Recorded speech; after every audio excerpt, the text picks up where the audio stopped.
3 springs ago, I lost the better part of my mind. I remember it starting with my feet.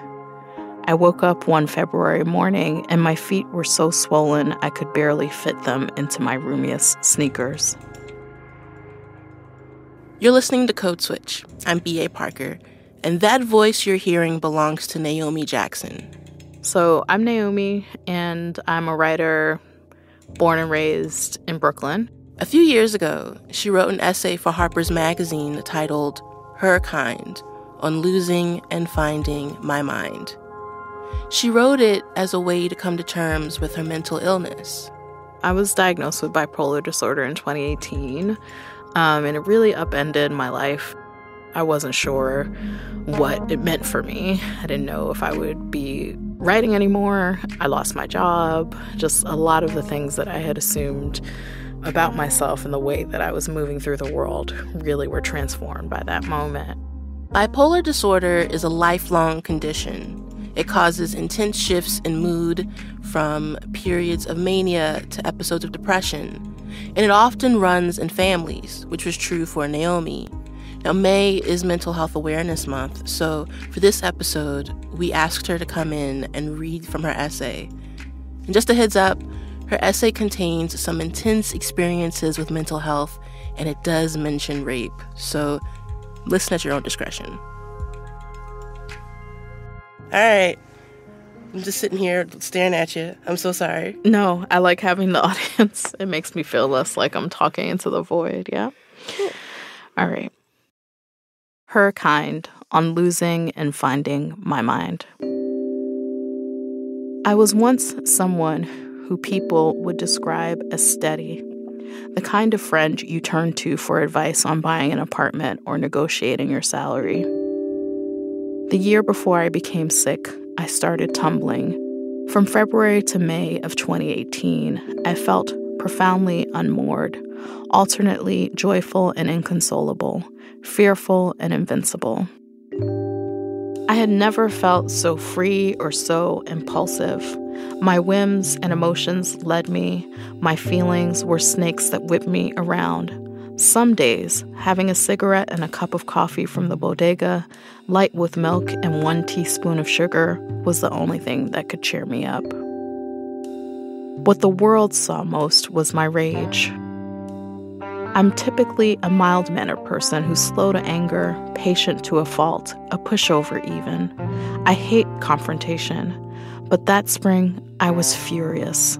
It was as if the weight of every unsaid thing and every unaddressed slight had built up in my body and was being released in one intense burst. I was mad, and I had a lot to say. A wrong look or word was an invitation to spar. I cursed people out across boroughs.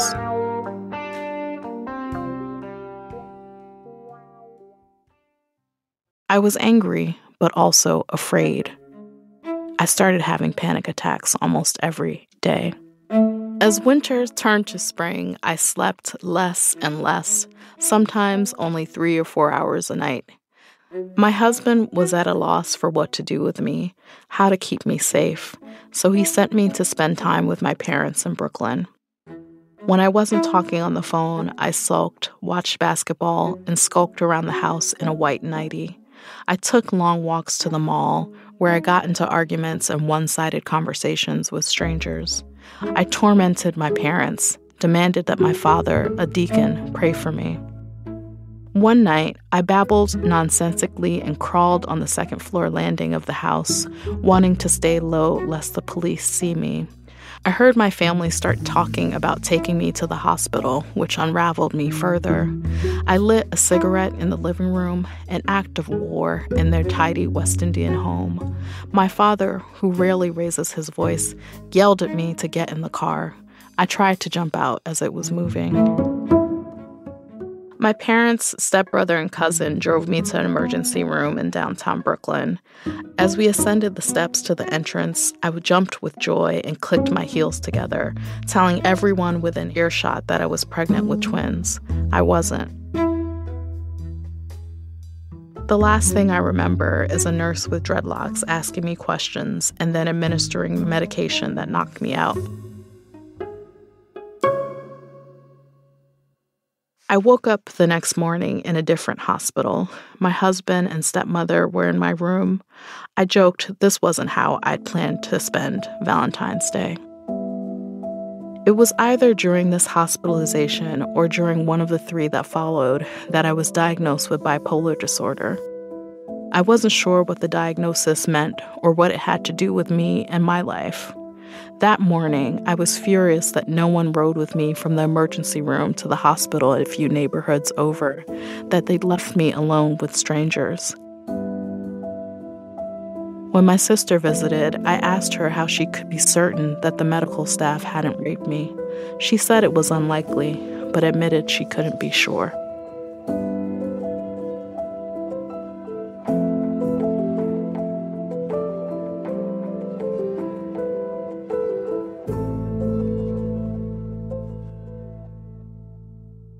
I read in another piece you wrote that one of racism's subtlest legacies is to make it harder for Black people to know when our fears are rational. And I can imagine when you woke up in this strange hospital and had just been diagnosed with bipolar disorder, that you were probably really disoriented. And as a Black woman, those fears you were feeling are backed by history. So what was it like for you trying to decipher what were fears based in the reality of racism and what were paranoid thoughts that were symptoms of your illness? That's a fantastic question, right? A friend of mine says the function of racism is to make people feel crazy. Listen. And so I think, like, what I talk about in the essay is waking up in this hospital room on Valentine's Day and just being completely unmoored, just not having any sense of what happened to me, how I got there. I'd been knocked out for over 12 hours by that point. And I write then in the essay about wondering, like, well, what if someone assaulted me? And my sister's like, well, we don't think that happened. And I'm like, how do you know? Right? And so I think that it was difficult to decipher that. And I think at several points in my illness, I was trying to present my professional self, even as I was unraveling, because I was convinced that that was the way that I could protect myself. That kind of shameful survival instinct of respectability. Yeah. I mean, and I have a critique of respectability, right, in my life. You know, I talked to someone recently. She's like, I always dress well when I go to the doctor because I want to be treated fairly. And I'm like, well, if a doctor is racist, they're going to treat you poorly even if you show up in a tuxedo. But we have to try to be treated well. And the legacy of racism teaches us that we have to employ these strategies in order to be treated well. When I was in the hospital for the longest period, for 2 weeks, I think I felt like maybe if the doctors knew that I'd published a book, maybe if they knew that I was smart in some way, then they would speak to me with some respect and treat me well. And maybe I'd even get out quicker. In 1972, my beloved maternal grandmother was admitted for the first of many times to the psychiatric hospital in Barbados, known colloquially as Jenkins, after the former plantation on which it sits. Everything that is old is evil in Barbados, someone once told me. Nowhere is the truth of that statement more evident than at Jenkins, officially Black Rock Psychiatric Hospital, where patients in varying stages of distress and dissociation wandered the same grounds their ancestors may have toiled. My grandmother was a loving, generous woman who doted on me and my older sister. She was always the first person to call us on our birthdays and insisted that people traveling from Barbados to Brooklyn bring us her exceptional Bajan sweetbread. She was also intense. On an intake interview for a nursing home, she described herself as aggressive, one of the many reasons why her stay there was short. Granny called my father and stepmother's house at all hours of day and night, looking for somewhere to park her worries. My sister and I didn't have a name for Granny's ailment until after she died. On a visit to Jenkins, we met with a psychiatrist who had cared for her, and she showed us records that stretched back nearly 40 years to the early 70s. My mother has the same diagnosis. Her stays in American psychiatric facilities began in the 90s, not long after she lost custody of my sister and me. In her best moments, my mother was an attentive parent with serious ambitions for her children. She sewed black dolls, assigned summer book reports, and took us to the library religiously.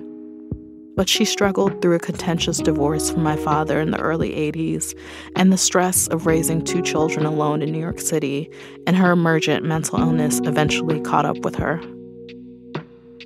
By the time I was 8 years old, my mother was no longer herself. Sometimes she was a carefree spirit who blasted Peter, Paul, and Mary and the Amadeus soundtrack while we cooked on the fire escape of the small apartment she'd bought in Crown Heights. At other times, she was catatonic, a present absence, who barely responded when we needed her and occasionally disappeared for days on end. That summer, my mother lost custody of us. I will forever feel guilty for telling the family court judge the truth when he asked which parent we wanted to live with. My father, I said, hoping my mother would never know that I had betrayed her. At Daddy's house, the fridge was full, and there was always an adult around. My mother would cycle through homeless shelters, group homes, the streets, and the occasional apartment for the next 30 years, traversing Atlanta, Seattle, Boston, and Barbados in search of something or someone, I'm not sure exactly what.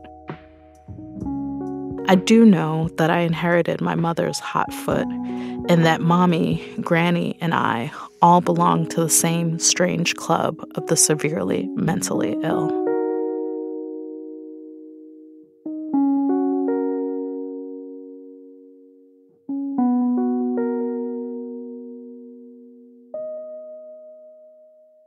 Coming up, more of Naomi Jackson's story.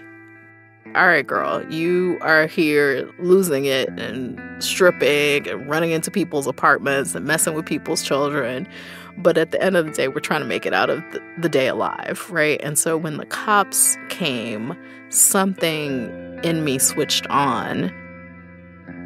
Stay with us.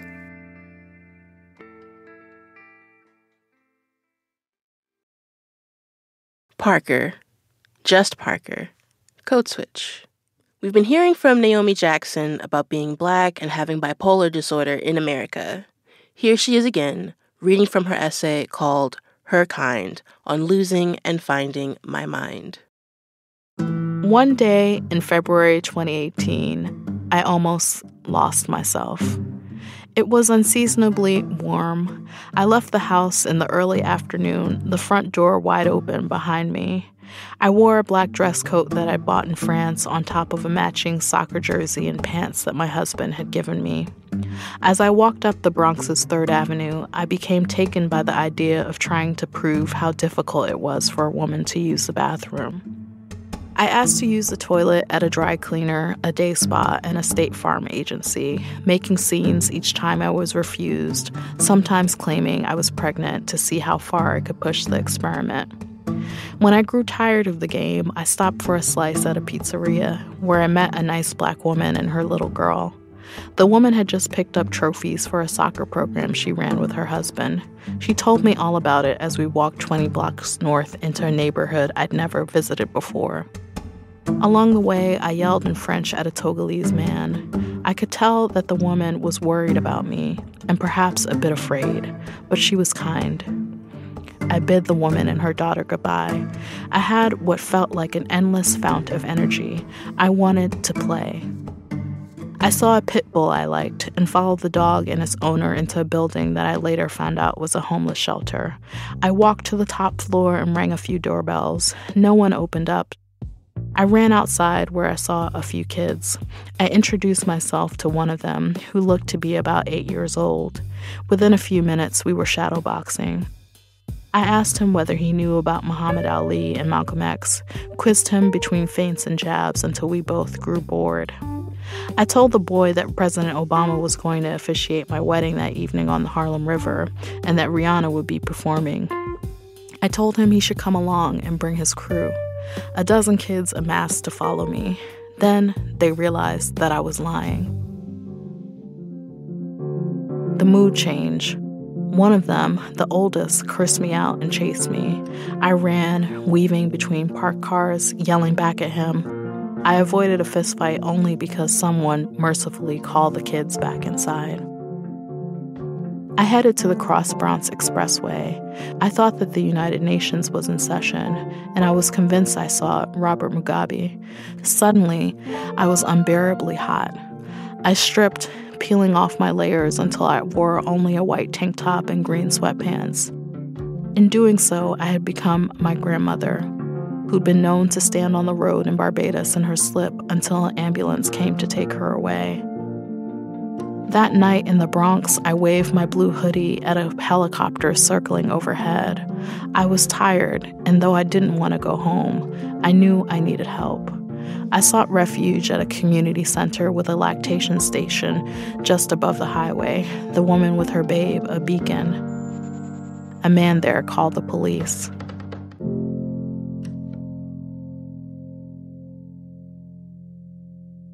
I had enough presence of mind to know to be afraid when the cops arrived. I knew that when mentally ill Black people spiraled, sometimes they didn't make it out of encounters with the police alive. In 2012, Sharice Francis took her last breath in her Jamaican parents' Queens basement after she was tackled by 4 police officers. In 2013, Miriam Carey, a Black woman with postpartum psychosis, was killed by police officers after driving her car into a restricted area near the White House. Her 13-month-old was in the back seat. In March 2020, Daniel Prude was pinned to the ground and died of asphyxiation after the police stopped him as he ran naked through the streets of Rochester. And that October, Walter Wallace Jr. was gunned down in Philadelphia while his wife tried to stop the cops by telling them he was mental.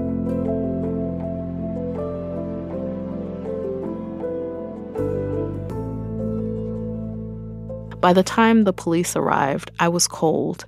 February's chill was wrapping its arms around me. I spoke rapidly in what I learned later was clinically known as pressured speech.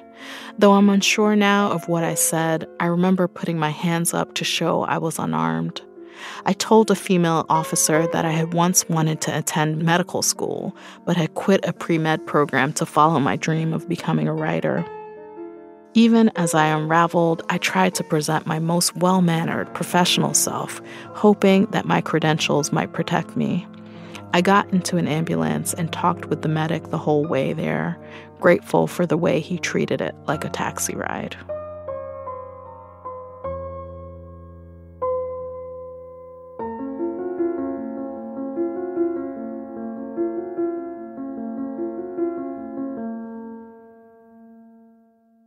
In that moment, when the police were called, you were aware enough to understand that your life was in danger.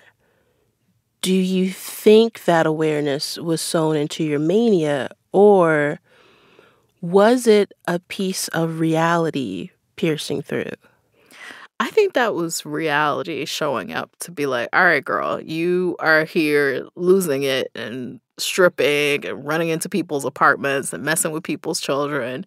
But at the end of the day, we're trying to make it out of the day alive, right? And so when the cops came, something in me switched on. I don't think that that's people's experience, actually, for the most part, who are experiencing episodes. I think actually the arrival of police can really activate them in ways that make them agitated and maybe lash out because the police are scary, right? But this was in the era of increased public activism about police brutality, right? And so I was hyper aware of what this could become. And so even as I'm falling apart and not well, I'm also aware, like, I got to be well enough to try and make it out of this situation alive. And I think, how terrible is that? That even in our most vulnerable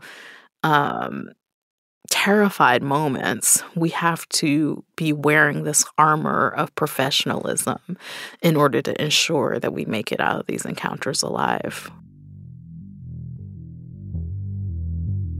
In March 2018, a month after the first hospitalization, my therapist, my sister, and a friend convinced me to admit myself to the psychiatric ward of a hospital on the Upper East Side. I arrived with a stuffed overnight bag, shaky and afraid of nearly everything. In the spare intake room, a black girl, a high schooler, was brought in for fighting. I was afraid of her. I saw in her wild eyes and hair the girls who bullied me when I was a chubby kid in Brooklyn. I worried that she would beat me up. That night, I sat with the other patients in plastic chairs and washed down my meds with ginger ale and graham crackers, which I'd gotten from another patient in a trade for a PB&J. One of the patient care associates sat down next to me. He asked me whether I was a frequent flyer at the hospital, whether I'd been there before. I didn't know until that moment that I looked deranged to people outside my family. Finally, I had a sense of how far gone I was. I think I frowned and shook my head no, but it's possible that I didn't say anything. At last, I understood the line that ends in Edwidge Danticat's story. Shame is heavier than 100 bags of salt. That long winter into spring, shame sat atop my chest, heavy and unmoving.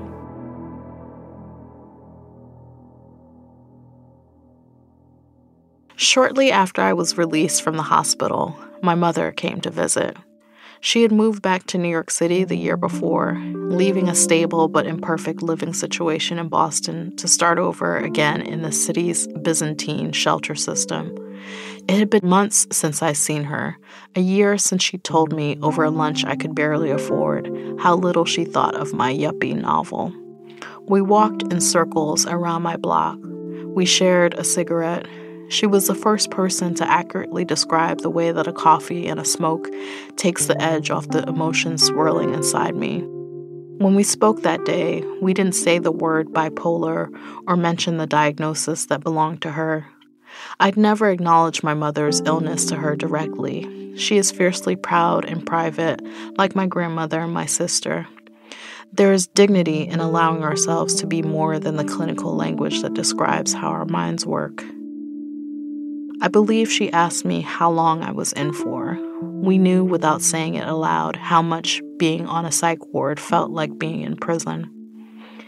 Since then, I have been on a steady, slow journey back to myself, or more precisely, towards someone new who resembles the person I was before.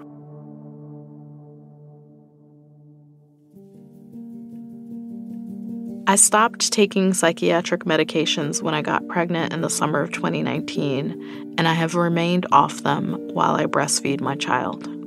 I'm somewhat in awe that the postpartum months have not plunged me into another crippling depression or sent me flying into another bout of mania. Feeling better makes me wonder what's changed and whether and how the sickness will come for me again.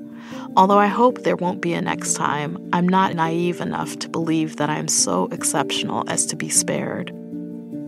A study in the American Journal of Psychiatry indicates that the likelihood of relapse within 5 years for people with bipolar disorder is more than 70%. When the next time comes, as I know it will, I pray for the patience and presence of my beloved community. I pray that I will not alienate my friends and family, that they will still want to walk with me, sit with me, listen to me. I know that what I needed the most when I was sick were compassionate, alert witnesses, people to listen and help keep me out of harm's way.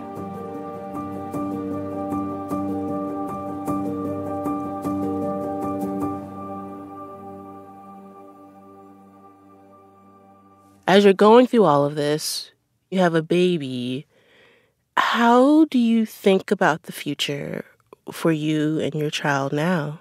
I feel extremely committed to my own wellness in order to be a good parent to my child. And so I think that I feel a profound responsibility as a parent to not tap out.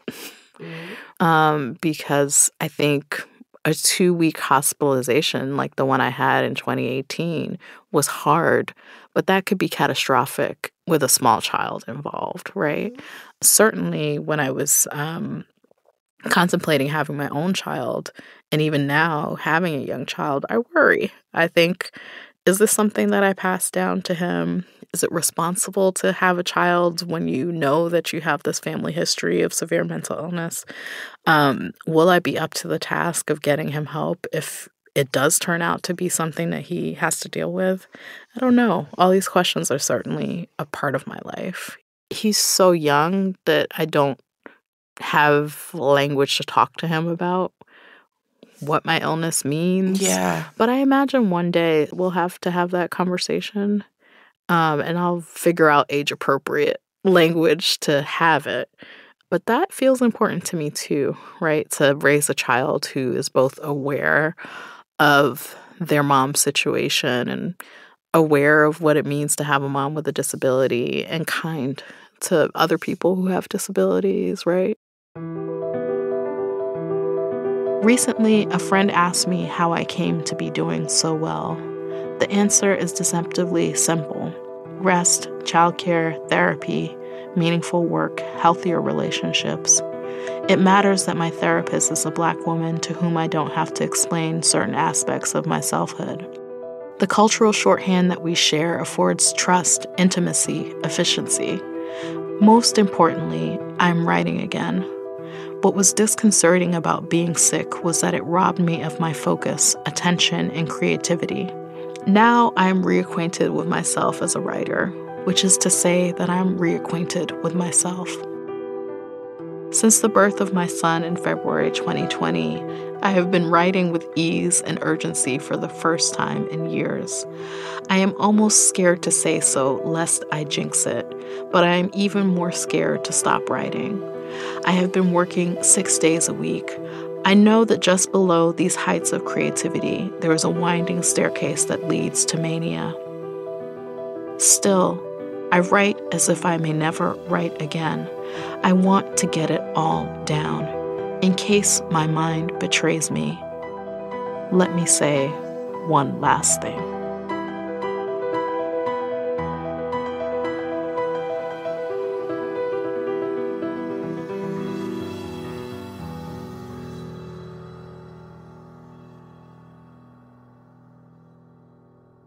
Naomi, thank you so much for telling your story. Thank you so much for having me. And that's our show. You can follow us on Instagram at NPR Code Switch. If email is more your thing, ours is codeswitch@npr.org. And subscribe to the podcast on the NPR One app or wherever you get your podcasts. Just wanted to give a quick shout out to our Code Switch Plus listeners. We appreciate you and thank you for being a subscriber. Subscribing to Code Switch Plus means getting to listen to all of our episodes without any sponsor breaks. It also helps support our show. So, if you love our work, please consider signing up at plus.npr.org/codeswitch. This episode was produced by Kamari Devarajan. It was edited by Courtney Stein. Our engineer was Robert Rodriguez. Episode art was designed by L.A. Johnson.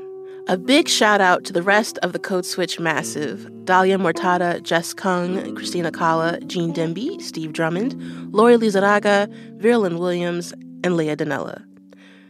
You might have noticed a few names are missing from our credits this week. We've had to say goodbye to a couple of people who have meant so much to our team. Karen Grigsby Bates is a founding member of Code Switch, and her voice and charm have been such an influential part of how we sound. Episodes like The Women Behind the Montgomery Bus Boycott or What's in a Karen are just a glance at what will be missed. And a huge thank you to Alicia Jung Perry, who spent the last few years being an integral part of Code Switch, reporting out and producing valuable episodes like Screams in Silence and One Korean American's Reckoning. We thank you for everything, and we're going to miss you very much. I'm B.A. Parker. Hydrate.